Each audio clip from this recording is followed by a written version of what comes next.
Сәлеметсіздер ме, құрметті ұстаздар? Мен Түгелбаева Дәметкен Ерболатқызы, қазақ тілі мен әдебиеті пәнінің мұғалімі және педагогика ғылымдарының магистрі. Бүгін сіздерге 5 сыныпқа өтетін Марат Қаламбаевтың бауыр әңгімесі өту туралы 9 идея ұсынатын боламын. Ендеше кеттік.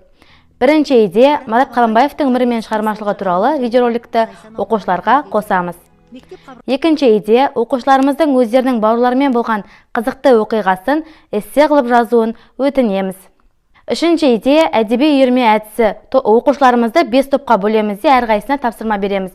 Бірінші топ мәтіндегі қызықты жерлерді табады, екінші топ соны баяндап береді, үшінші топ келесі топты ойландыратын сұрақ қояды, төртінші топ ізденуші топ, яғни мәтін туралы немесе автор туралы басқа да қызық ақпараттарды әкеледі, ал бесінші топ болса солардың барлығын қарап, қадағалап, соңында қорытынды пікір жасайды. Келесі идея бүгін сіздерге жаңа платформа Padlet туралы, виртуалды тақта туралы үйрететін боламын. Padlet виртуалды тақтасына кіру үшін Google-ге Padlet деп жазамыз, сайтына кіреміз бірінші тұрған. Сол жерге кіргеннен кейін тіркеліп алыңыздар, мен тіркелгенмін. Сіздер тіркеліп алсаңыздар болады. Және де осы жерде создать доску Padlet дейміз, сол кезде осындай түрлі тақталар шығады. Стена, лента, раскадровка, колонки, карта, хост, хронология дейді. Мына карта, хронология дегендер тарих пәніне өте жақсы келеді. Мен қазір стена тақтасын алып, сода жұмыс істеп көрейін. Міне өйстіп жұмыс істегеннен кейін настройкасын бірінші келтіріп аламыз. Біз тақтаның атын не деп қойғымыз келеді? Мен мысалы бүгінгі авторы Марат Қаламбаев деп қояйын.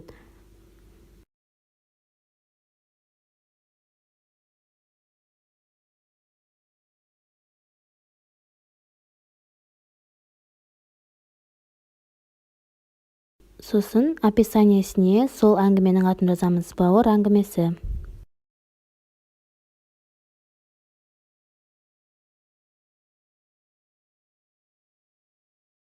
Значок керек емес, қоймай-ақ қояйын, смайликтер.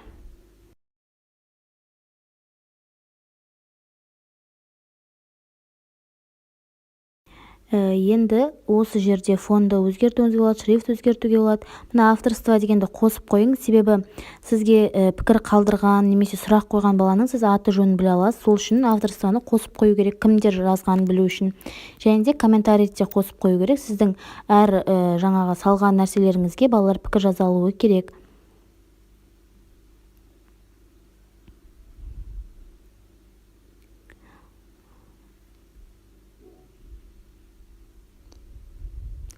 Осылай дальше деп сохранить етеміз. Енді осы жерден плюс батырмасын басып, документтерді загрузить етеміз. Бірінші мысалы өзіміздің Марат Қаламбаевқа байланысты сол бауыр әңгімесіне қатысты қымыжымызды загрузить етіп қойсақ болады. Тақтаға қойып қоямыз. Сол қымыжымызды келіп, мен мына жерге үлгі ретінде басқа документ ала салдым. Сосын тағы да плюс батырмасын басып, осы загрузкеге түрлі нәрселерді қойсақ болады. Сілтеме де қоюға болады, фото да қоюға болады.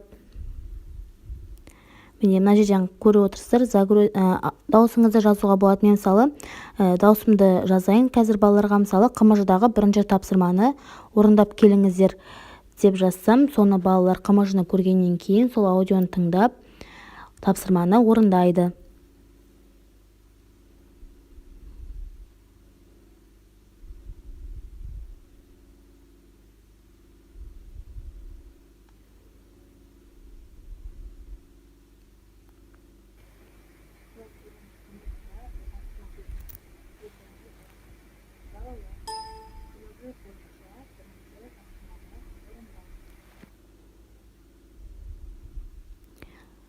Осыны опубликовать етіп, виртуалды тақтамыздың бетіне қоямыз. Бірінен кейін бірін қояйық. Түсінікті болу үшін бірінші қымыжымыз, екінші аудиомыз. Және тағы да плюс батырмасын басып, сілтеме қоюға болады. Сілтемен қоюға болады, рисунок қоюға болады, осы жерден салып. Және де сілтеме қойған кезде тіке YouTube-дан іздеп қойсаңыз да болады, дайын. Егер де сілтемеңіз дайын болмаса, YouTube арқылы іздеп қойсаңыз болады. Мен қазір YouTube-дан осы Марат Қаламбаевқа байланысты қандай видеоролик шығатынын қарап, соны қоятын болам.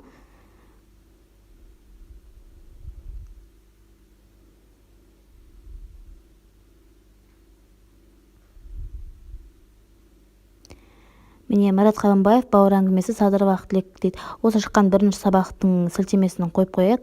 Балдар осы сабақтан да көріп, түсінбеген жерлерін білсін деген мақсатта. Болғаннан кейін опубликовать етеміз. Яғни осылай тақталарымызды тұрады. Және де осы балаларға онлайн жұмыс жасаған кезде осы платформа виртуалды тақта, яғни өте көп пайда істейді. Осы сілтемесін алып балаларға жіберсеңіз болады. Және мектепте офлайн оқытқан кезде өйстіп инициативті тақтаңыздың бетіне виртуал тақтаны қойып тапсырмаларын бірінен кейін бірін өзіңіз шатаспайтындай өйстіп қойсаңыз да жақсы. Мынаны әрқайсының үстінен басып, ашып, сол тақырыптарды өте бересіз. Аудио болса аудионы, видео болса видеоны, тіпті тапсырмалар, тесттер барлығын осы жерге жинап қойып өте берсеңіз болады. Бұл әр виртуалды тақта сізде жеке-жеке сақталатын болады. Және де осы Padlet қосымшасында 5 тақтадан көп жасай алмайсыз. Себебі бұл ақылы негізде болады. Ал 5 тақтаға шейінгі тегін рұқсат берілген.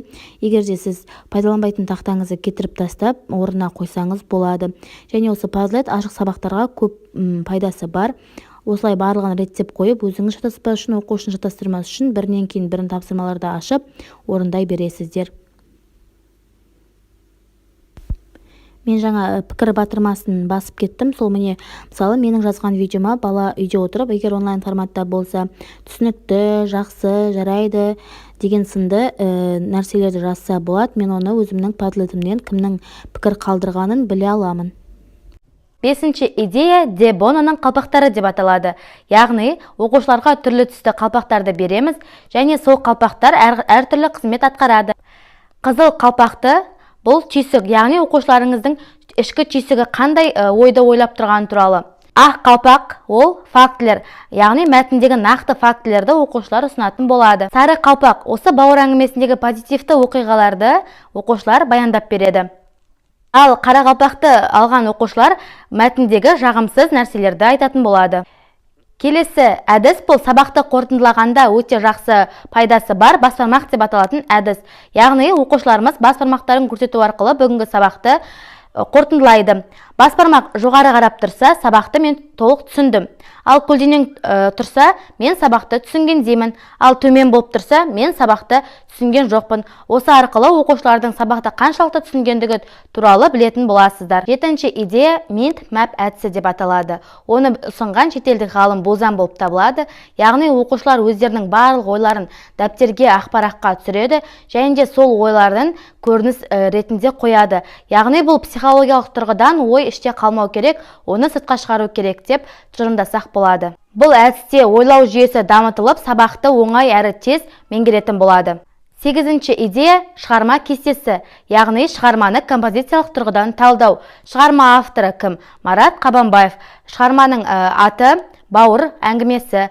Солай сияқты шығарма кейіпкерлері, шығарманың басталуы, шығарманың шарықтау шегі деген сынды оқушылар композициялық тұрғыдан талдау жасайды. Соңғы әдісіміз бұл болжау әдісі. Оқушыларға қиындатылған сұрақ қою арқылы олардың ойын, қиялын, фантазиясын дамыту болып табылады. Яғни сіз бала сөйлеп жатқан кезде, неге сен олай ойлайсың, неліктен олай істеді, қалай қарайсың, сен не қосар едің деген сияқты проблемалық сұрақтарды қойып, оқушыны сөйлетеміз. Менімен бірге болғандарыңызға рахмет. Тағы қандай идея ұсынасыңыздар, пікір бөліміне жазып кетіңіздер. Мені жоғалтып алмас үшін каналға тіркеліп, лайк басып, пікір жазуды ұмытып кетпеңіздер. Алда басқа да сабақтарға әдістер шығаратын боламын. Рахмет, сау болыңыздар.